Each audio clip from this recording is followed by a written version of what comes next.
হিমালয়ের কাছে মানুষ বারবার কেন ছুটে যায় জানেন? কথায় বলে হিমালয় নাকি মানুষকে টানে।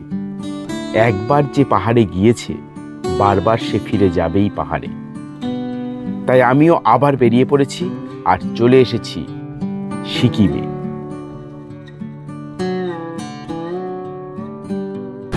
অন দ্য ওয়ে ট্রাভেল চ্যানেলের আর একটা সম্পূর্ণ নতুন ট্রাভেল ব্লগে আপনাদের সবাইকে স্বাগত। আমি এখন গ্যাংটক। আপনারা আগের পর্বে দেখেছেন কলকাতা থেকে সরাসরি বাসে করে আমি গ্যাংটক এসে পৌঁছেছি, আর এখন ঢুকবো গ্যাংটকে আমার আস্তানা হোটেল ম্যাগনোলিয়া। NH10-এর ঠিক উপরেই এই হোটেল ম্যাগনোলিয়া, আর এর পেছনেই রয়েছে এমজি মার্গ। সিংটাম চুংথাং রোডের ঠিক ওপরে, আর এই রোডের ঠিক ওপর দিকেই হচ্ছে, মানে এই হোটেলের পেছন দিকেই হচ্ছে এমজি মার্গ। এই যে ব্রিজটা দেখছেন, এই ব্রিজ থেকে পেরিয়ে গেলেই হচ্ছে এমজি মার্গ। আমরা রাস্তা পেরিয়ে যাই। এই হচ্ছে the hotel magnolia,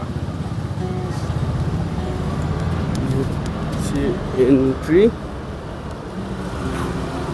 hotel magnolia, তাই তো? Good morning.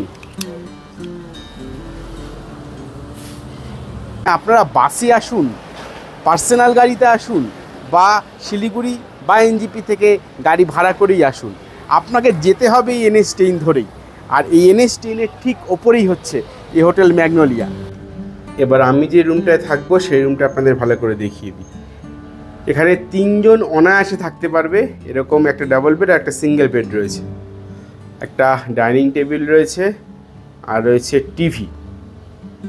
আর এই জানলা দিয়ে বাইরের ভিউ পাওয়া যায়। এই হচ্ছে NH10। একটা কাপবোর্ড রয়েছে জামা কাপড় রাখার জন্যে। এই হচ্ছে ওয়াশরুম, আয়না রয়েছে। এই হচ্ছে বেসিন, কমোড, আর এই হচ্ছে গিজার। ব্যবস্থা মোটামুটি ভালোই, খারাপ না। তো একটু টায়ার্ড, তো আপাতত একটু রেস্ট নিয়ে নিই। দেখা হচ্ছে আবার এমজি রোডে। ম্যাগনোলিয়াতে আমার প্রতিদিনের জন্য ভাড়া লেগেছিল 1100 টাকা উইথ ব্রেকফাস্ট। হোটেলের অন্যান্য রুমগুলোও বেশ ভালো, সাজানো গোছানো, প্রত্যেকটার ফ্লোর কার্পেটিং করা। আপনাদের কোনো অসুবিধা হবে না, অন্তত দাম হিসেবে তো বেশ ভালো। আমি ফ্রেশ হয়ে গেছি, এবারে যাব গ্যাংটকটা একটু ঘুরে দেখব। এই হোটেল ম্যাগনোলিয়া থেকে জাস্ট টুক করে এমজি রোড, মানে মল রোড চলে যাওয়া যায়। দেখুন সে রাস্তাটা দেখাচ্ছি। এই হচ্ছে কিচেন। ভাই খুললাম, হ্যাঁ আমি বেরিয়ে যাচ্ছি, তুমি দিয়ে দিতে পারো। এই কিচেন থেকে বেরিয়েই এই যে সিঁড়ি, এই সিঁড়ি উঠে গেছে ওপরের দিকে। মানে জাস্ট মিনিট দুয়েকের ব্যাপার।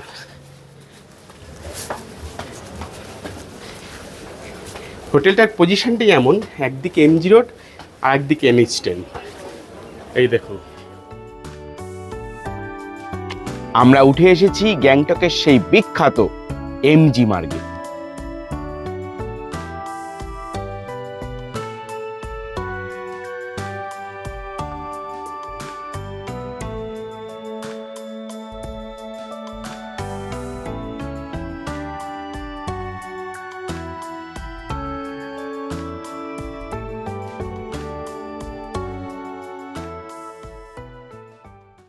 Welcome to Gangtok. আমি এখন গ্যাংটকের এমজি মার্গে দাঁড়িয়ে আছি। এই এমজি মার্গ হলো গ্যাংটকের মূল প্রাণকেন্দ্র। দিনের বেলায় তো গমগম করেই, রাত্রিবেলায় এর সৌন্দর্য দ্বিগুণ হয়ে যায়। আপনারা যারা গ্যাংটকে আসবেন অবশ্যই এমজি মার্গে আসবেন এবং রাত্রিবেলাটাকে মিস করবেন না। এই গ্যাংটক শহর 1650 মিটার উচ্চতায় অবস্থিত, জনসংখ্যা প্রায় 1 লক্ষ। মানে বুঝতে পারছেন, বেশ গমগম করা শহর কিন্তু একটা।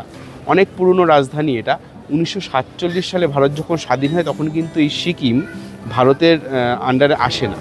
1975-এ সেনাবাহিনীর মধ্যস্থতায় এই সিকিম ভারতের সঙ্গে যুক্ত হয়। এই গ্যাংটকে অনেকগুলো দেখার জায়গা আছে। আমি পরপর যে কটা পারবো আপনাদের দেখাবো, কারণ আমার সময় সীমিত। আপাতত রোপওয়ে, রোপওয়ে দেখব, সেখান থেকে যে কটা মনস্ট্রি পারবো দেখব, কারণ এখানকার মনস্ট্রিগুলো দেখার মতো। এই এমজি মার্গে রয়েছে প্রচুর কেনাকাটি করার দোকান। আপনারা যদি কেনাকাটি করতে নাও চান, এখানে বসেই আপনাদের কেটে যাবে ঘন্টার পর ঘন্টার সময়। একটা কথা মাথায় রাখবেন, যারা ধূমপান করেন, এই এমজি মার্গে কিন্তু ধূমপান করা সম্পূর্ণ নিষিদ্ধ। যদি একবার ধরা পড়েন, ফাইন কিন্তু অবধারিত।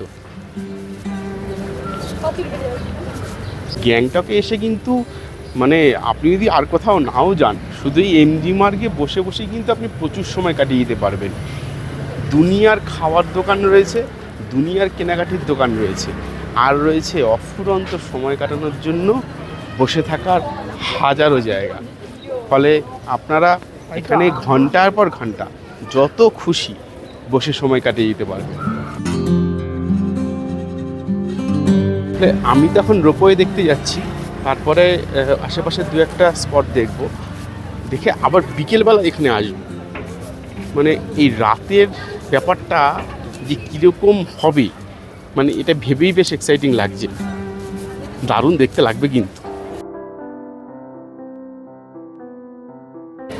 এই গ্যাংটকের এমজি মার্গের সঙ্গে কিন্তু মানালির মল রোডের অনেক মিল আছে, মানে রাস্তাটা খানিকটা সেরকমই। আবার এই ডান দিকে ঘুরলেই যেন দার্জিলিংয়ের কথা মনে পড়ে যাচ্ছে, হ্যাঁ মিশেল মনে হচ্ছে একটা। আমার মতে কিন্তু পাহাড়ে এসে সব থেকে ভালো উপায় ঘুরে বেড়ানোর হচ্ছে 11 নম্বর বাস, মানে এই পায়ে হেঁটে পাহাড়ে ঘুরে বেড়াতে আমার কিন্তু দারুণ লাগে। এমনিতেই আমি হাঁটতে খুব একটা বেশি পছন্দ করি না, কিন্তু যে কোনো হিল স্টেশনে এসে হেঁটে ঘুরে বেড়ানোর একটা অন্যরকম মজা আছে, সেটা আমার খুব ভালো লাগে। আমি এমজি মার্গ থেকে এখন সোজা যাব হেঁটে রোপওয়ে, এই কিলোমিটারখানেক হাঁটতে হবে আর কি। তারপর সেখান থেকে বাকি স্পটগুলো চেষ্টা করবো হেঁটে হেঁটে দেখার, মানে হেঁটে হেঁটে যে কটা জায়গা দেখা সম্ভব সে কটা জায়গায় দেখব। সামনে থেকে ভিউটা একবার দেখুন কি সুন্দর লাগছে। সিকিমকে কিন্তু ভারতের গ্রিন স্টেট বলা হয়, সত্যিই গ্রিন স্টেট, কি সুন্দর সবুজ। কেন হেঁটে বেড়ানোর কথা বলছিলাম দেখেছেন তো? আপনারা যদি গাড়ি করে বা অন্য কোনো মিডিয়ামে ঘোরেন, তাহলে এই বিউটিগুলো মিস করে যাবেন পাহাড়ে। এই যে রোদ ছায়ার যে খেলা, এই যে আকাশ আর পাহাড়ের যে সম্পর্ক, এই বিষয়গুলোই তো আসল না, এগুলো দেখতেই তো পাহাড়ে আসা, এইগুলো মিস হয়ে যায়। তাই যতটা সম্ভব হেঁটে বেড়ানোই ভালো পাহাড়ে। দেখুন কেমন ভিউ পয়েন্ট বানানো রয়েছে রাস্তার ধারে।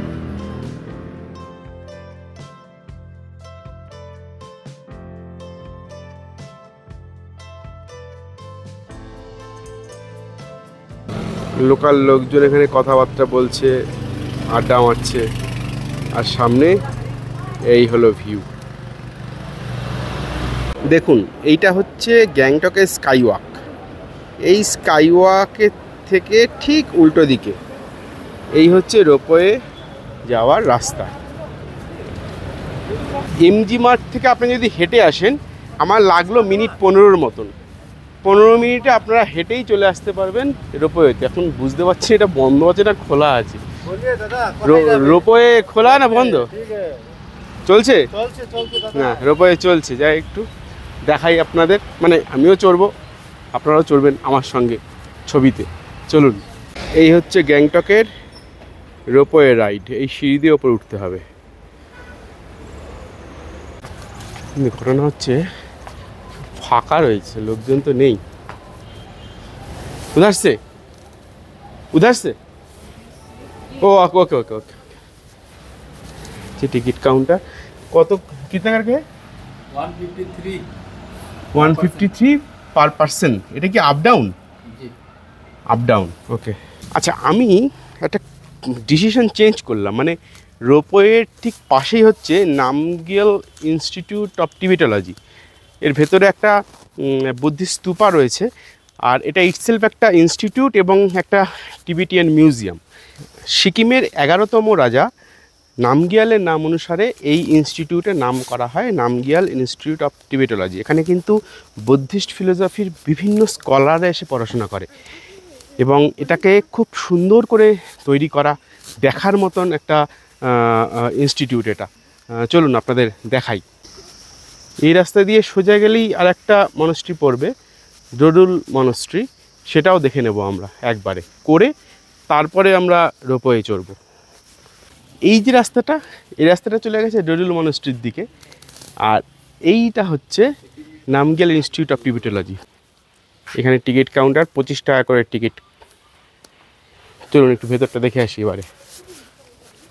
দারুণ সুন্দর কিন্তু, মানে একদম গাছগাছালি দিয়ে, এই কারণেই মনে হয় গ্যাংটককে গ্রিন সিটি বলা হয়। মানে ভর্তি, যেদিকে তাকাবেন সেদিকে সবুজ, যেদিকে তাকাবেন সেদিকে সবুজ।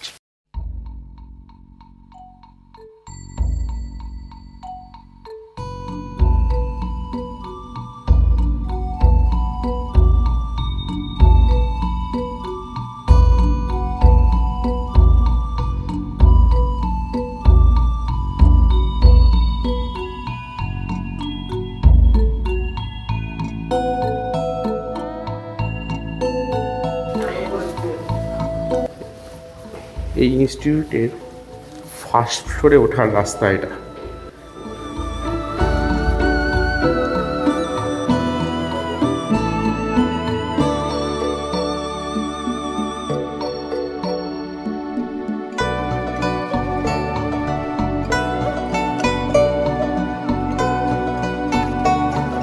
এখানে রয়েছে টিবেটোলজির উপরে একটা লাইব্রেরি, কয়েক হাজার বই রয়েছে এখানে।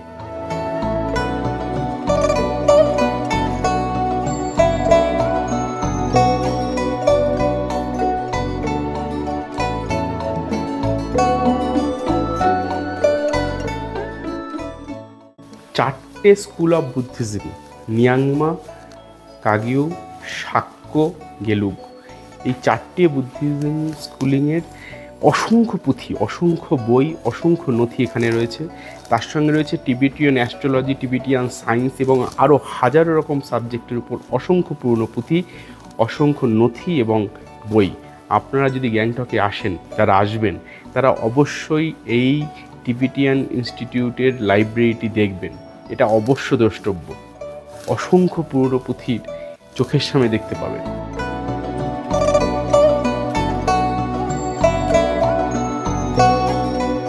উনিশশো 57 সালের 10ই ফেব্রুয়ারি 14তম দালাই লামা এই জাদুঘরের বা লাইব্রেরি বিল্ডিংয়ের ভিত্তিপ্রস্তর স্থাপন করেন।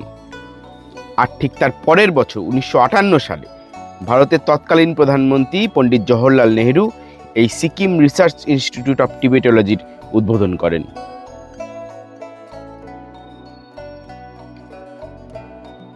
এটা কিন্তু একটা দারুণ অভিজ্ঞতা হলো। টিবেটিয়ান পড়াশোনার উপরে আমাদের তো কোনো আইডিয়াই নেই, কোনো ধারণাই নেই, তার উপর যে এত অসংখ্য পুরনো পুঁথি, বই, তার একটা গোটা লাইব্রেরি এখানে রয়েছে, এটা মানে দেখার মতন একটা বিষয়। আপনারা যদি আসেন অবশ্যই অবশ্যই এটা ভিজিট করবেন। আর এছাড়াও এর ভেতরে একটা মিউজিয়াম রয়েছে, সেটা ছবি তোলা যায় না, সেই কারণে আপনাদের দেখাতে পারছি না, কিন্তু লাইব্রেরিতে আপনারা ভিজিট করতে পারবেন, ছবি তুলতে পারবেন। আর মিউজিয়ামটা আপনারা আসলে নিজের চোখে একবার দেখে নেবেন কি ছিল এই টিবেটিয়ান আইডিওলজি বা বুদ্ধিজম।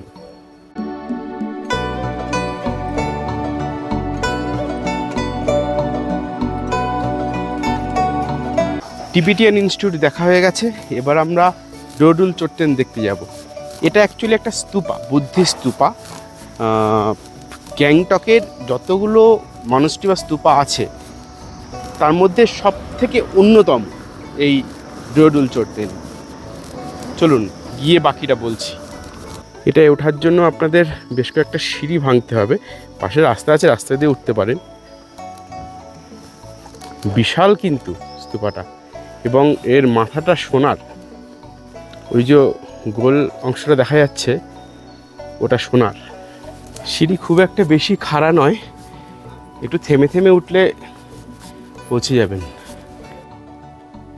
এই হলো ডোডুল চোট্টেনের সেই স্তূপা।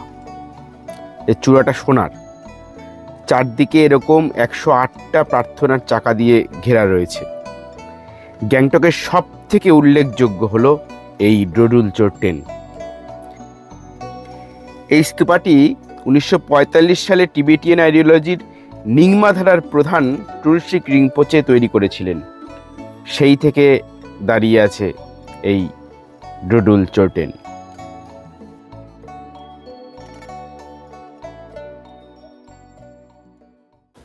ডোডুল চোরটেনে গিয়ে দেখা হলো এই ছোট্ট হনুমানটার সঙ্গে।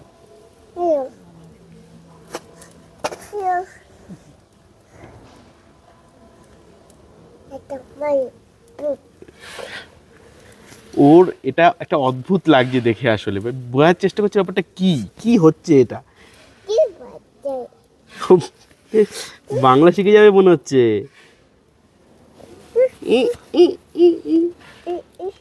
আমার দাড়ি টানছে। এইবার ও আর যেতে চাইছে না আমার থেকে, ও আমার কোলে বসে পড়েছে, মাটিতেই বসে পড়লো তো। ওরে ওঠ, উঠু উঠু উঠু উঠু উঠু উঠু, হাত হিলা দে, হাত হিলা দে। Hello hello hello hello. এখন রোপওয়েতে উঠবো। রোপওয়েতে আমি গিয়ে নামবো হচ্ছে গিয়ে নামনাং ভিউ পয়েন্ট।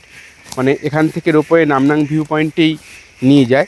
নামনাং ভিউ পয়েন্ট দেখে সেখান থেকে পাশেই রয়েছে সুগলাখাং মনাস্ট্রি, সেটাও দেখব। গ্যাংটক শহরের ওপর দিয়ে এই রোপওয়েটা যায়, দুর্দান্ত লাগে শুনেছি। রোপওয়ে টিকিট কাটবেন 153 টাকা দিয়ে। এবার এই রোপওয়ে আপনাকে নিয়ে যাবে নামনাং। এবার নামনাং আপনি নেমে পড়তে পারেন, আবার আপনি নামনাং থেকে এখানে ব্যাকও আসতে পারেন। ভাড়া ওই একটাই। আর আপনারা যদি নামনাংয়ে নামতে চান, মানে আমি যেমন নামনাংয়ে নেমে পড়বো, সেখান থেকে নামনাং ভিউ পয়েন্ট দেখবো, সেখান থেকে পাশে সুগলাখাং মনাস্ট্রিতে যাব। ফলে আপনাকে সেক্ষেত্রে যে অ্যাটেন্ডেন্ট থাকবে রোপওয়ের মধ্যে তাকে বলে রাখতে হবে, যে টিকিট চেক করে তাকেও বলে রাখতে হবে যে আমি ওখানে নামতে চাই, না হলে কিন্তু মুশকিল আছে। বেশ বড়সড় ব্যাপার কিন্তু, একসঙ্গে 24 জনকে নিয়ে যাবে, নামনাংয়ে নামাবে, মানে যারা নামতে চাইবে তাদের নামাবে, আবার বাকিদের নিয়ে ফিরে আসবে, এভাবেই চলতে থাকে। দেখি কেমন লাগে, অভিজ্ঞতাটা কেমন হয়। শুরু হয়ে গেছে।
এই পুরো রাস্তাটা কভার করতে প্রায় 4.5 মিনিট মতো সময় লাগলো।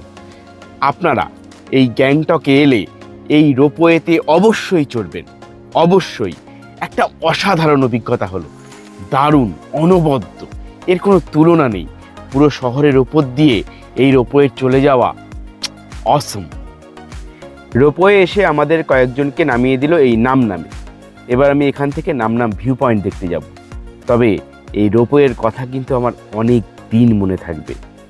আপনারা আসলে অবশ্যই চড়বেন এই গ্যাংটকের রোপওয়ে। নামনাংয়ের রোপওয়ে থেকে নেমেই আপনারা ডান দিকে গেলে নামনাং ভিউ পয়েন্টে পৌঁছতে পারবেন। নামনাংয়ের রোপওয়ে স্টেশনের ঠিক উল্টো দিকে রয়েছে সিকিম লেজিসলেটিভ অ্যাসেম্বলি, পারলে এটাও দেখে নেবেন। যদিও ভেতরে তো ঢুকতেই দেয় না, ছবিও তুলতে দেয় না, তাই ভিউ পয়েন্টের দিকে এগোলাম। ওই হচ্ছে রোপওয়ে বিল্ডিং। এই রাস্তা দিয়ে এসে এই হচ্ছে নামনাং ভিউ পয়েন্ট যাওয়ার রাস্তা। এদিক দিয়ে যেতে হবে নামনাং ভিউ পয়েন্ট। বেশ নির্জন, নিরিবিলি, কিন্তু আশা করি ভিউ পয়েন্টটাও ভালো হবে। জানি না আমি ঠিক কী দেখা যায় ওখান থেকে, চলুন গিয়ে দেখবো কি দেখা যায়। এখানেই তো ঘন্টার পর ঘন্টা সময় কেটে যাবে। অপূর্ব লাগছে কিন্তু।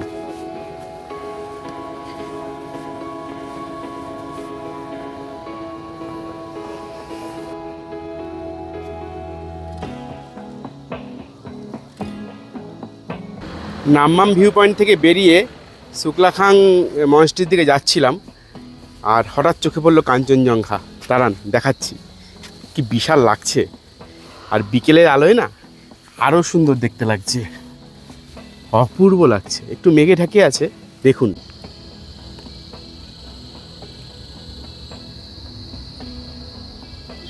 কাঞ্চনজঙ্ঘা দেখলেই যে কেন আমার মনটা অন্যরকম হয়ে যায় জানি না। বেলা পড়ে এসছে, শুক্লাখাং মনেস্ট্রিটা আমার দেখার খুবই ইচ্ছে। ওটা অ্যাকচুয়ালি ছগিয়ালদের প্যালেস, মানে সিকিমের রাজাকে ছগিয়াল বলা হয়। কিন্তু হঠাৎ করে কাঞ্চনজঙ্ঘা দেখতে পেয়ে না আটকে পড়লাম, একটু দাঁড়িয়ে যাই। এর কোনো তুলনা হয় না। মানে আমি একদিন হয়তো সত্যি কাঞ্চনজঙ্ঘা কাঞ্চনজঙ্ঘা বলে পাগল হয়ে ঘুরে বেড়াবো রাস্তায়। অপূর্ব।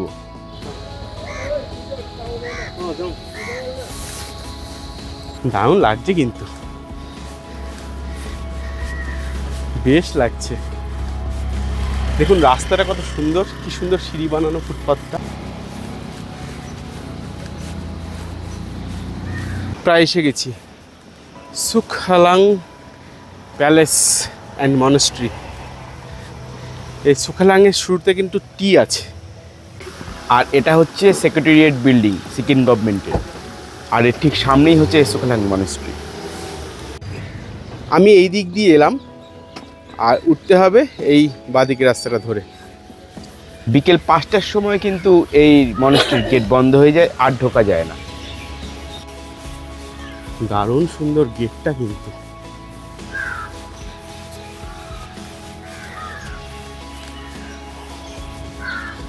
সূর্য প্রায় পাহাড়ের পেছনে চলে যাওয়ার উপক্রম করছে। খুব সামান্য আলো হলুদ হয়ে পড়ছে।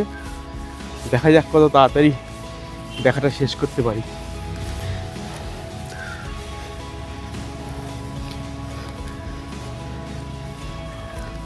চলে এসছি, আর এই হচ্ছে সুখলাং মনেস্ট্রির মূল ভবন। এবার আপনাদের এর গল্পটা বলি। আমার পেছনে যেটা দেখতে পাচ্ছেন এটা হচ্ছে একটা উপাসনা গৃহ। সিকিমের ছগিয়াল, মানে সিকিমের রাজাদের ছগিয়াল বলা হয়, সেই রয়্যাল ফ্যামিলি, সিকিম রয়্যাল ফ্যামিলির মূল উপাসনা গৃহ হচ্ছে এই বিল্ডিংটা। এখানে সিকিম রাজা বা রাজঘরানার লোকেদের রাজ্যাভিষেক হয়, মানে করোনেশন হয়। যে কোনো পারিবারিক অনুষ্ঠান সেটা এখানে হয়। ম্যারেজ অ্যানিভার্সারি বা ম্যারেজ সেরিমনি যাই বলেন সেটা এখানে পালন করা হয়, বা অন্যান্য কোনো ভিক্টরি তার সেরিমনি সব এইখানে পালন করা হয়।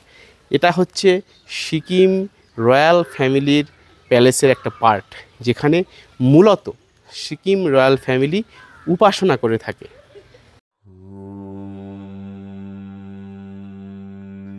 জানলার কাজগুলো দেখুন,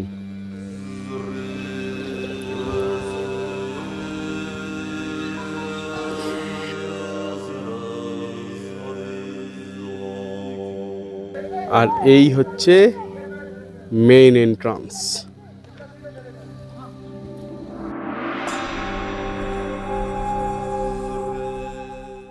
এখানে রয়েছে প্রচুর বুদ্ধিস্ট কালচার, এবং এর দেওয়ালে একদম বুদ্ধিস্ট বিভিন্ন গল্পকথার ছবি আঁকা রয়েছে। খুব সুন্দর সুন্দর ছবি। জানি না সেগুলো দেখতে পাবো কিনা, দেখি একবার ভেতরে যেতে দেয় কিনা।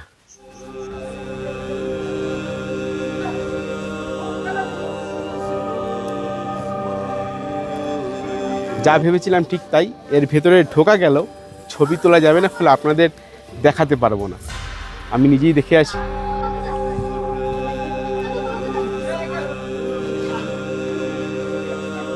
চলুন এবার কিছুক্ষণ এখান থেকে কাঞ্চনজঙ্ঘাকে দেখি। দারুণ লাগছে, চকচক করছে পুরো। মানে সানসেট না সানরাইজ বোঝা যাচ্ছে না, কিন্তু অপূর্ব লাগছে।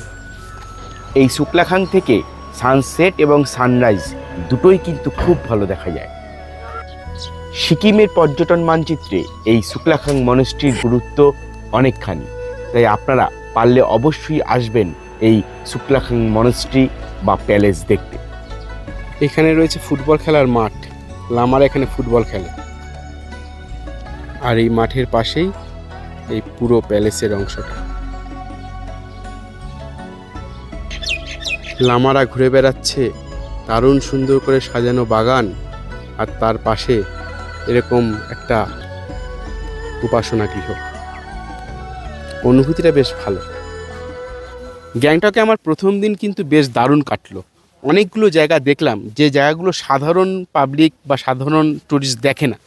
আমি সেই জায়গাগুলোকে বেছে নিলাম যেখানে প্রথিত রয়েছে গ্যাংটক বা সিকিমের মূল শিকড়গুলো। আপনারা আসলে আপনারাও এই জায়গাগুলো অবশ্যই দেখবেন।